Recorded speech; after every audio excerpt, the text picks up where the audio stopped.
રામ રામ ખેડૂત મિત્રો, નમસ્કાર. મારું નામ છે હિતેશ પટેલિયા. આપણી યુટ્યુબ ચેનલ છે ખેતી કા સાગર તળાજામાં આપ સૌ ખેડૂત મિત્રોનું હાર્દિક સ્વાગત છે. હવે ઘણા સમયથી ખેડૂત મિત્રો ફોન કરતા હતા કે હિતેશભાઈ, પહેલી ધારનું નવું બિયારણ ડુંગળીનું આવી જાય તો કહેજો. તો ડુંગળીનું બિયારણ આવી ગયું છે એ પણ સાથે કહી દઈએ કે ઘણા બધા ખેડૂત મિત્રો પૂછતા હતા કે હિતેશભાઈ, પાયાના ખાતર તરીકે કયું નાખવાનું છે એ પણ તમે અમને આગળ જણાવી દેજો, જેથી કરીને અમે જે તે એગ્રોમાં લેવા જઈએ ડુંગળીનું બિયારણ સાથે અમે પાયાનું ખાતર પણ લઈને આવીએ, એટલે કે એક જ હારે એને એક હારી થાળી મળી જાય ડુંગળીના બિયારણની ઉગતાની સાથે એને સારો ખોરાક મળી જાય. કારણ કે આપણને જેમ ભજીયા ભાવે, તમને કોઈ લાડવા ભાવે ને, તો એમ આપણા પાકને પણ સારો ખોરાક જરૂરી છે. બરાબર છે. તો જે ખેડૂત મિત્રોએ ડુંગળીનું બુકિંગ કરાવ્યું હતું, આપણે આજે એ ડુંગળીના ખેડૂતોના નામ આપણે બોલી નાખશું, જેથી કરીને હરેક ખેડૂત મિત્રોને ખ્યાલ આવે કે ભાઈ આપણું ડુંગળીનું બુકિંગ કરાવ્યું હતું, બિયારણ આવી ગયો છે અને લઈ જવામાં તમને જે કંઈ વ્યવસ્થા તમારે કરવાની હોય એ વ્યવસ્થા તમારી થઈ જાય અથવા તમે કરી શકો છો. બરાબર છે. તો જે આપણે પહેલાં ખાતર બતાવીએ છીએ કે ભાઈ તમારા નજીકના વિસ્તારમાંથી તમારે લઈ લેવાનું છે, તો એ છે મલ્ટીવિટા ઝીંક. બરોબર છે. મલ્ટીવિટા ઝીંક, જેની માલપા ઝીંક, મેગ્નેશિયમ, કોપર, બોરોન, આયર્ન, લોહ તત્વ, મેગ્નેશિયમ અને સાથે સલ્ફરની પણ ટકાવારી આવે છે. તો વીઘે એટલે કે 16 ગુઠાના વીઘા પ્રમાણે તમારે વીઘે 5 કિલો લખી આપવાનું છે. બીજું આવશે માઇકો રાજા. બરોબર છે. આ છે માઇકો રાજા કે ભાઈ જમીનમાં આપણે આપી અને કોઈ પણ પાકના ખીલા ધરબી દે એની રીતે મૂળિયા તમને કોઈ ધરબી દે છે. બરાબર છે. હવે ફાયદો શું થાય કે ભાઈ કોઈ પણ પાકના મૂળ સારા હોય અને ખોરાક આજુબાજુમાં તમે આપેલો હોય પણ લઈ ન શકતું હોય, તો અલભ્યમાંથી લભ્યમાં એને મેળવી અને આપે, જેથી કરીને આપણા પાકને મજબૂતી મળે. શરૂઆતમાં ઉગ્યો હોય ત્યાંથી એને પીળો ન પડે અને મર્યો ન રહે. સાથે આપણે એને મલ્ટીવિટા ઝીંક આપીએ છીએ, એટલે કે એને ખોરાક પણ પૂરતી માત્રામાં મળ્યો રહેશે. એટલે કે આ બે વસ્તુને તમે સ્ક્રીનશોટ પાડી લેજો, જેથી કરીને તમે તમારા નજીકના એગ્રોમાંથી મેળવી શકો છો. હવે જે બિયારણની આપણે વાત કરવાની છે એને માટે ગણપતિ દાદાને આપણે યાદ કરશું એની પહેલાં આપણી ચેનલને સબસ્ક્રાઈબ કરી લેવાની છે. આ રીતનો જે આપણો વિડીયો આવે છે અને આપણે અહીંયા કાળા કુંડાળામાં સબસ્ક્રાઈબ બટન આવે, જોઈન્ટ લખેલું હોય તો સમજો કે આપણી ચેનલ સબસ્ક્રાઈબ થઈ ગયેલી છે. પણ ખેડૂત મિત્રો ખાસ યાદ રાખજો, સબસ્ક્રાઈબ લખેલું ન હોય કાળા કુંડાળામાં તો અહીંયા ધડ દબી દેવાનું છે. એટલે આ રીતની ઘંટડી આવી જાય, ટંકોરી આવી જાય, ટીંગ ટીંગ ટીંગ ટંકોરી વાજ્યા કરશે. એટલે કે તમે ચેનલ સબસ્ક્રાઈબ કરી લો એટલે આ રીતનું તમારે જોઈન્ટ આવી જાય, પડખે તમારે ટંકોરી આવી જાય, એટલે કે આપણી ચેનલ સબસ્ક્રાઈબ થઈ ગઈ. એટલે કે આપણા જે ખેતીલક્ષીના બધા જે કાંઈ વિડીયો છે તમને મળ્યા જશે. બરાબર છે.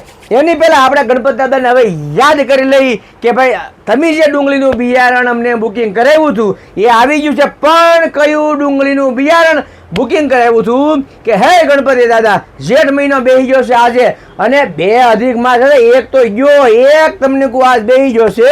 અને ગણપતિ દાદાને યાદ કરી કે હે ગણપતિ દાદા, અમે જે બિયારણને એક નાખીએ છીએ જમીનમાં, કણમાંથી મણ કરી દેવાની જવાબદારી તમારી છે. બરાબર છે. કે આવો આપણે એ ડુંગળીનું બિયારણ બતાવીએ. આ છે કૃતિકા વિમલ ડુંગળીનું બિયારણ છે. બરાબર છે કે ભાઈ આ ડુંગળીનું બિયારણની વાટ જોઈને બેઠા હતા ખેડૂત મિત્રો. આ જે ડુંગળી છેલ્લા 3 વર્ષથી ખેડૂત મિત્રો કરે છે, એમના નજીકના વિસ્તારમાં મળે છે અને મોટા રાઠા જામી જાય છે. બરાબર છે. તો ગણપતિ દાદાને પ્રાર્થના કરી કે ઓમ વિશ્વેશ્વરાય વરદાય સર્વપિતાય જગતજીતાય લંબોદરાય નાગાનનાય યજ્ઞ વિભૂષિતાય ગૌરી સુતાય ગણનાથ નમો નમસ્તુતે. હે ગણપતિ દાદા, આ કણમાંથી મણ કરવાની જવાબદારી તમારી છે કે ભાઈ વક્રતુંડ મહાકાય સૂર્યકોટિ સમપ્રભ નિર્વિઘ્ન કુરુ દેવ સર્વ કાર્યેષુ સર્વદા. હે ભોળાનાથ, આ ડુંગળીના બિયારણને કણમાંથી મણ કરી નાખવાની જવાબદારી તમારી છે. કે હે માં ભગવતી, અમારી લાજ રાખવાની છે તારે કે ભાઈ આજે અમે બિયારણ તારા નામથી વાવીએ છીએ. આજે બિયારણ છે અમે મા ધરતીને ખોળે આપીએ છીએ અને એમાંથી કણમાંથી મણ કરવાની જવાબદારી તમારી છે. બરાબર છે. તો આજે કૃતિકા બિયારણ છે. બરાબર છે. Kritika seeds, onion, Kritika Vimal, China super, આ રીતનું આખું લેવાનું છે. 1800 રૂપિયા અત્યારે કિલોનો એનો ભાવ છે અને પાક્કા બિલ સાથે લેવાનું છે. કોઈ પણ મિત્ર એમ કે ભાઈ તમને હું 100 આપું કે 1700 આપું અને બિલ નહીં આપું તો આપણે લેવાનું થતું નથી. બરાબર છે. જે ખેડૂત મિત્રોએ બુકિંગ કરાવ્યું છે એ ખેડૂત મિત્રોના હું નામ બોલી ન હોયથી કે જેથી કરીને આ વિડીયો એમને શેર કરી દેજો. કદાચ એ ભાઈએ ન જોયો હોય, એની ગામના વ્યક્તિએ વિડીયો જોઈ લીધો હોય તો એની વિડીયો શેર કરી દેવો જરી ઘણી વખત કે ભાઈ તારું આમાં નામ આવી ગયું છે અને તમારું જે બુકિંગ કરાવેલું છે એ તમતારે કોઈ પણ રીતે સગવડતા કરી અને નીલમ એગ્રો કેમિકલ્સ તળાજાથી મંગાવી લેવું. બરાબર છે. તો છે એમાં પહેલું નામ છે મનુભાઈ કાનાભાઈ લાઠી 4 કિલો છે. જયરાજસિંહ પોલુભા અંકલેશ્વર 6 કિલો છે. વીરભદ્રસિંહ પ્રતાપસિંહ અંકલેશ્વર 6 કિલો છે. ચેતનભાઈ વીરજીભાઈ સાવરકુંડલા 4 કિલો છે. પ્રકાશભાઈ કાનાભાઈ સાવરકુંડલા 4 કિલો છે. સુરેશભાઈ કાનાભાઈ સાવરકુંડલા 12 કિલો છે. પંકજભાઈ કાકડિયા ગોંડલ 18 કિલો છે. સંજયભાઈ વીરજીભાઈ ગોંડલ 6 કિલો છે. કાળુભાઈ ડાયાભાઈ ગોંડલ 6 કિલો છે. વિનુભાઈ કાનાભાઈ અમરેલી 14 કિલો છે. પ્રકાશભાઈ સંજયભાઈ અમરેલી 12 કિલો છે. સંજયભાઈ રવિભાઈ અમરેલી 13 કિલો છે.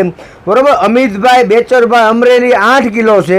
પછી છે નટવરભાઈ મગનભાઈ બોટાદ 4 કિલો છે. અશોકભાઈ મગનભાઈ બોટાદ 4 કિલો છે. માવજીભાઈ ભગવાનભાઈ લાઠીદળ બોટાદ 13 કિલો છે. બરોબર છે. હું સીધા નામ જ બોલી નાખું છું. લક્ષ્મણભાઈ માવજીભાઈ ભંડારિયા, કાળુભાઈ માવજીભાઈ ભંડારિયા, કાનુભાઈ નાનુભાઈ જેતપુર, ગોહાભાઈ લવજીભાઈ જેતપુર, લાલજીભાઈ પ્રકાશભાઈ સ્વામીના ગરડા, શૈલેષભાઈ કાનજીભાઈ વાળુકર, ઘુસાભાઈ લવજીભાઈ ભાવનગર, ભગુભાઈ નાથાભાઈ ભાવનગર, હરપાલભાઈ ભાવનગર, પથુભાઈ દશરથસિંહ જામનગર, નાથાભાઈ પસાભાઈ જામનગર, મુકેશભાઈ લવજીભાઈ જામનગર, નાઝાભાઈ રામભાઈ કાલાવાડ, બુધાભાઈ દેવજીભાઈ કાલાવાડ. બરાબર છે. તો આ જે કાંઈ ખેડૂત મિત્રોના નામ છે એમને પોતાની રીતે વ્યવસ્થા કરી લેવાની છૂટી છે. પછી આમાં ઘણા બધા ખેડૂત મિત્રો પાછા કમેન્ટ કરશે. કમેન્ટ કરવાના ને કે ભાઈ ડુંગળી કરી દે, પોરને મરાઈ જાય, જધાઈ જાય, હેરાન થઈ જાય. હર વર્ષે આપણે પાક કરીએ છીએ, ચાહે કપાસ હોય, મગફળી હોય, ડુંગળી હોય, સોયાબીન હોય, એરડા હોય, જીરું હોય, ધાણા હોય કે વરિયાળી હોય. આ પાક કર્યા વગર આપણે છૂટકો જ નથી. આપણી જમીન ભેર્યા વગર આપણે છૂટકો જ નથી. ક્યારે કયા પાકના કેવા ભાવમાં આપણને લાભ મળી જાય એ કાંઈ આપણને નક્કી નથી. ઘણા ખેડૂત મિત્રો કમેન્ટમાં કરતા હોય કે ભાઈ કપા કરી કરીને તો મરી જાય, એમાં ગુલાબી ઈયળ આવી જાય, છતાં કપા હજી ખેડૂત મિત્રો કરતા જ આવે છે. કોઈ એવું શું કે જમીન એને પડતર આવી દીધી, બાવળિયા કરી નાખ્યા? નહીં. આપણે ખેડૂત છીએ, આપણને ખબર છે કે છેલ્લી ખોટ ખેડૂત જ સહન કરીએ કે બાકી કોઈના બાપની ટેવાડ નથી. પણ આપણે પાક કર્યા વગર છૂટકો નથી. કારણ કે આપણે વ્યવહારે ઊભું રહેવાનું છે. આપણા છોકરાઓની ફી પણ આપણે ખેતીમાં કોઈ દેવા આવવાનું છે જ નહીં, મારો બાપે દેવા આવવાનો નથી. એટલે આપણે જ તે પાક કર્યા વગર છૂટકો નથી. આ વાસ્તવિકતા છે. કમેન્ટ કરો કે ન કરો, પણ આ વાસ્તવિકતા આપણે સ્વીકારવી જ પડશે. મારે ખુદને પણ સ્વીકારવી પડે. કારણ કે મારી જો ખુદની દુકાન હોય છતાંય મારે જો ગ્રાહક આવે કે ન આવે, આ રોજ દુકાન ખોલવી તો પડે તે. એમ આપણે આ વર્ષે કે આ પાકમાં આપણને ખોટ ગઈ હોય તો આપણે બીજા વર્ષે આપણે બીજો પાક કરતા હોઈએ છીએ. તો એ હું નક્કી છે કે પાકમાં ખોટ નહીં આવે તે. સિંગ ઘણા બધા ખેડૂત મિત્રોએ કરી હતી, કપાસને બંધ કરીને સિંગ કરી હતી. બરાબર છે. તો સિંગ બધી વરસાદમાં તણાઈ ગઈ, બધી તણાઈ ગઈ ને. બરાબર છે. તો અતિશય ઉત્પાદન શું હોય તો સિંગ સરકાર પર એમ કે અમારે તો 200 મણ લેવાની છે, તમારી પાસે 100 વીઘાની સિંગ કે 50 વીઘાની સિંગ છે, અમે શું કરી? તો બાકીની સિંગ તો આપણે ઓપન માર્કેટમાં જ વેચવા જવી પડશે અને કોકના ખાતામાં આપણે નાખી છીએ. આ વાસ્તવિકતા છે ને. એવી જ રીતે કપાસ પણ આપણે છેલ્લે તમને કોઈ સરકારે ખરીદી કરી હતી તે આપણે શું કહેવાય કે લાભ પાસમ પછી. બરાબર છે. પરંતુ એની પહેલાં આપણે ભારતની માલિપા 60% ખેડૂતો એવા છે, 60% ખેડૂતો એવા છે કે જેને પોતાનો પાક પાક્યો છે અને વધીને 10 દિવસની માલિપા વેચા વગર છૂટકો જ નથી. કારણ કે વાહે બધા બિલ એની હાટો થઈને ઊભા હોય. આપણો પાક આપણો પાક્યો હોય તરત વેચી આવીએ આપણે, એ પછી હાથમાં પૈસા આવ્યા હોય, ચાહે એગ્રોવાળાના હોય, ચાહે કરિયાણાવાળાના હોય, કોઈ છોકરાઓની ટ્યુશનની ફી ના હોય, કોઈ નિહાળની ફી ના હોય. બરાબર છે. ઘણા બધા એવા પ્રશ્નો હોય છે. ઘણાને દૂધના પૈસા તમને, કારણ કે માલ તો રાખતા નથી તો દૂધનું તમને કોઈ બિલે દેવાનું એની વાટે જ હોય છે. એટલા માટે કે 60% ભારતમાં ખેડૂતો એવા છે કે એને આપણી પાક પાક્યા પછી એને વેચવો જ પડે છે કોઈ પણ સંજોગોની માલિપા.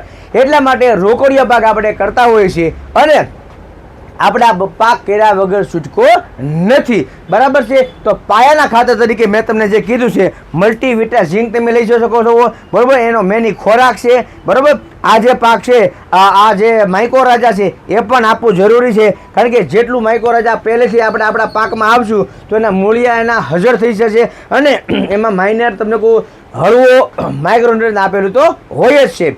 આ વસ્તુ આપણે ચોમાસા દરમિયાન ડુંગળીનું બી જ્યારે આપણે વાવીએ છીએ તે ખાસ એટલું યાદ રાખવાનું કે 2-4 વરસાદ સારા થયેલા હોવા જોઈએ. ઘણા બધા મિત્રો એવું કહે છે કે અલ નીલોની અસર છે અને એના હિસાબે વરસાદ થતા નથી ને ગરમી પડે છે ને વરસાદ આમ તો એમ કહે છે, ફલાણા ભાઈ કહે છે કે વરસાદ નહીં થાય ને. ભાઈ અત્યારે બધા પાસે પાણી છે. જે ખેડૂત મિત્રો પાસે પાણી છે એ ખેડૂત મિત્રો એ તમને કહું કમ્પ્લેટ કાં મગફળી વાવીને ઉગાવી દીધી છે, કાં કપાસ વાવીને પણ ઉગાવી દીધો છે. તો આ જેમને ઉગાવી દીધો છે ને એમને વર્ષની કોઈ ચિંતા કરવાની જરૂરિયાત નથી. આપણે એવરેજ 15 જૂનથી 25 જૂનની વચમાં જ વરસાદ થાય છે, વાવણ થાય છે.